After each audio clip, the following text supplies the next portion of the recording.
YouTube? Welcome back to UniX TCG, and today we are going to talk about Red in Set 4.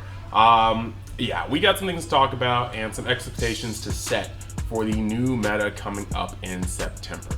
That being said, here on UniX TCG, we are looking to get 5,000 subscribers. That is the next goalpost. We're about 210 away, so every little bit counts, but every little bit always counted. So with that being the thing, if you like the video, like the video. We are trying to get a lot more likes so that we can hit the goals and get trending. Subscribe if you haven't joined the UniX fam already. Maybe even go down the link tree and check out all the little different corners of Universe X, because we are building a brand here, not just the channel. I got some excellent news hopefully lined up in the next week or two, and yeah, we're gonna have some fun. And also, we will be streaming the Treasure Cup in 2 days. I will be participating in that, so we'll be streaming that. And with that being said, let's hop into the main discussion. So in typical Bandai fashion, Red has become an apex predator of its own game. And like many apex predators, such as the great white shark, the crocodile, I don't know, the Pokemon franchise in general, like as a literal whole, it doesn't even need to evolve or change. It just needs to simply exist and it be doing what it needs to do. And like that just would imply, Red doesn't really incorporate much of Set 4.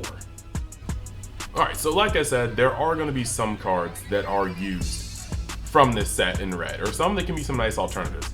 Some people still don't have the 1-drop 3K Sunnies, and so this 1-drop 3K Sanji is going to be a nice replacement. Not only is it going to have the Straw Hats keyword, or I guess trait, so you can search it out with Nami's and at 2 years, but it's going to be a 3K, so that means that with just one dot under it in Zoro's leader effect, it's going to be able to swing neutral for most leaders outside of Whitebeard. So that is a card that can be used. And if Zoro ever does get some nutty card that's going to help it be even dumber, you get to use this card as well in addition to Sunny. So there's that. Moving on, a lot of people were kind of looking at Pell as a cool card. It's a 5-cost 6K body with Dawn X1, so it's going to swing for 7, which is that magical number. KO up to one of your opponent's characters with 4K power or less when it swings.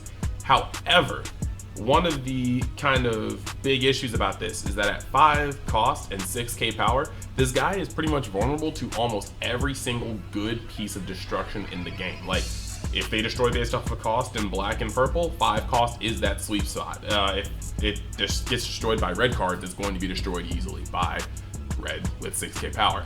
So without having a counter value in hand and being at the perfect space to get destroyed by any piece of destruction, this is not exactly the card that a lot of people think it's going to be, because it needs to be able to swing. Like, that's the thing. You got to play it and you've got to have it survive on turn to get its effect off. And 4K is a pretty good number for weenies, but you're going to have to lower some of the big bodies down to it. So this card I feel like is high risk, high reward. Moving on, we've got this one. This is nice, short, and simple. It's an 8-drop. It's got 9,000 power. Now that cost and that power is much better in terms of, its ability to stick on the board, but it's got Banish, which is essentially critical if you've played Dragon Ball Super, but you're going to deny your opponent the life when it deals damage, meaning that they have to block this card, or they're going to have to just take a lot of cards out of their hand to stop it, because 9K off the leader means essentially a +4 event card, or at least 3 cards, 2 of them being 2Ks from your hand to stop this swing. It's a simple card, but the effect is good, and once again, it has that Straw Hat's pirate trait, meaning you're going to be able to search it out with your favorite searchers. So this is actually just a pretty good card in general. And then we have Table Manor Kit Course. This is finally Red's turn to get its 0 cost plus 3K counter from your hand. Pretty decent. This will find its way in and out of certain decks. Decks that have a lot of rushers, lots of things that don't have counter value. You'll be able to ditch them from the hand and use this card. Yes, you go -2, but you go up 3, which can be the difference between, getting swatted and not getting swatted. So these are all pretty decent cards. And for an honorable mention, we can go to the secret rare as Vivi, right? And if you guys don't know already, Vivi is a 7-cost, 4K power, and it says all of your red characters with a cost of 3 or more other than this character gain rush. Now, I need you guys to bear with me. Think about it. Think about these questions intently. Raise your hand if you like all of your red cards getting rush, just by having an enabler on the board. Yeah, me too. Now, second question.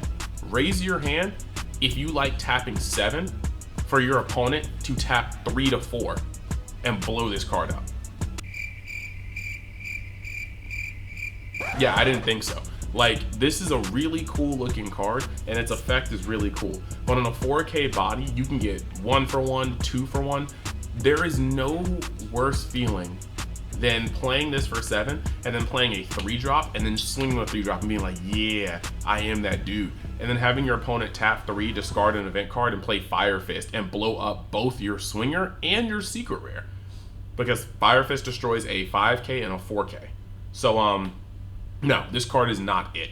So that's kind of how red sits next set. Lots of it is focused around the VV deck, and the VV deck is not really that great. The cards that really get put into the red color are essentially Straw Hat cards.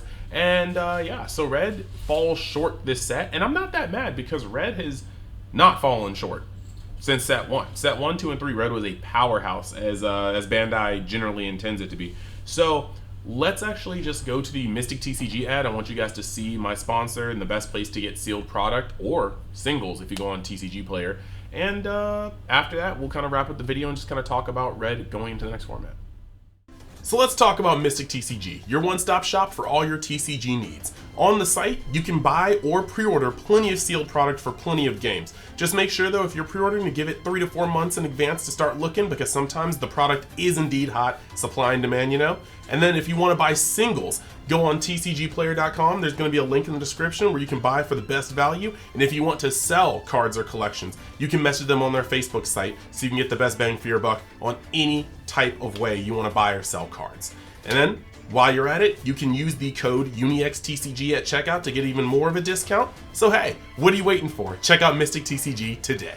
So yeah, basically, once again, Mystic TCG, simply that store. Make sure you get on the description, look at the links, find the best bang for your buck.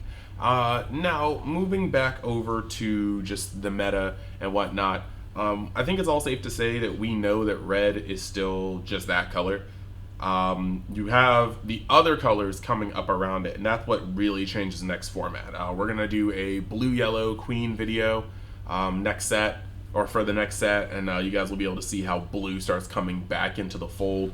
But even outside of that, you have cards like the Rebecca deck being able to make OTKs on Whitebeard the moment that Whitebeard drops to 0 life or 2 life even. You have the decks like Dofi being able to control the flow of aggression, and wall red decks. So it's not like red decks are out of the format, they just have a lot more competition. They can't get caught lacking the same, well, they can get caught lacking in different ways that they were not able to be currently. You know, Whitebeard having a gajillion cards in hand, Zoro putting out enough pressure to body most decks that don't gain life, all sorts of things like this. But in this particular case, set 4 is going to make sure that the other colors really come up into their own, which is great because the other colors have been in a sad spot in set 3. They just really, like, yes, you can play black, yes, you can still play green, yes, you can still play blue, all these colors are acceptable minus purple, but it's red, really red show, and their place to shine. Going into next set, Zoro, Ace, I'm not quite sure if Ace can still ball. Ace sometimes has legs in this set, but it did really catch the meanest of strays with his limited list that was meant to target Zoro that didn't hit Zoro at all. And it did hit Whitebeard, but not enough for Whitebeard to not be still the best deck in format. Whitebeard is still taking like 17 out of a top 32 minimum. So Whitebeard is still that dude, and I think we just need to understand that if you want that deck out, you need to hit the leader. It's not gonna be good enough to just start limiting red cards in general. You need to start hitting the leader that is drawing 2 cards every turn in a game where we are lucky to see 1+1, and that is literally your draw for turn each turn. So with that being said, I want you guys to let me know how you feel about red. Are you happy that the other colors are coming into their own? Do you still feel like it's a red dominated meta next set? How's your testing gone? We have a lot of things that we want to open up for questions inside the comments, and I will respond to that as quickly as I can in this busy schedule. So yeah, I will see you guys. When it comes to One Piece, this weekend. Saturday, like I said, I'll be streaming the Treasure Cup, my participation in the Treasure Cup. So all you guys need to do is tune in if you're not playing, and just join in on the fun. I always like talking to everybody, keeping up to date with everybody's reactions and comments, and I just like engaging mid-event. So that's pretty much that. I'll see you guys the next time you decide to join Universe X. Hopefully got some good news coming in the next week, some huge news for the channel. If not, you'll see me crying. JK, I do it alone. And yeah, that's pretty much it. Later.